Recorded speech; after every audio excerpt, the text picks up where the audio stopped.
All right, I'm gonna give y'all a pro level trick. So if you check it out,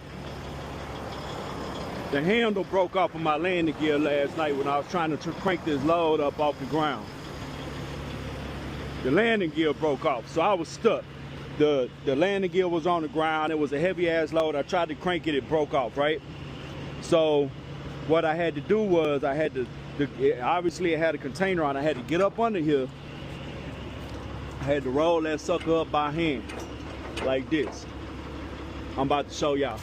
But here's what happens when you roll it and it ain't got no handle. The handle keeps it from dropping. So as I was driving, the vibration dropped the landing gear to the ground.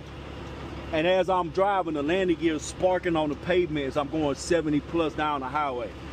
You can't drive like that. So in order to keep it from dropping down, pro level trick, this is what I did. I clamped it as hard as I possibly could. That way it doesn't drop.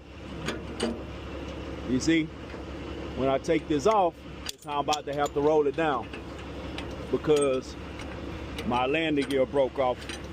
So it's a little extra work, but you're still able to work. If I wouldn't have been able to do this trick, I would have been stuck last night waiting on roadside just to pick the landing gear up. I ain't doing that. But again, I crimp this to see if it goes this way, it's falling down, and the vibrations will make it jiggle loose while you're driving on the highway. You get an hour or two down the road, it's falling down. So you can see how hard I crimped it right here. Crimp it, now it won't fall, but make sure you crimp it hard so you don't lose your pliers. It's pro level trick right there. So now we just raise this down. I'm about to drop this chassis. I ain't about to spend no time fixing this shit. Do this by hand, man. That's how you put work in. I ain't have to call roadside. As you can see, we got the legs all the way down. We ain't use a landing gear handle.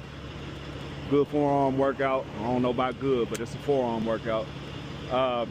Some of them, man, have holes right here. I've been able to stick a screwdriver in it and just twist the screwdriver. This one didn't have it. So if it's got the container on, you got to come from underneath and you got to roll it up like this. You see what I'm saying? Otherwise, we're rolling it down.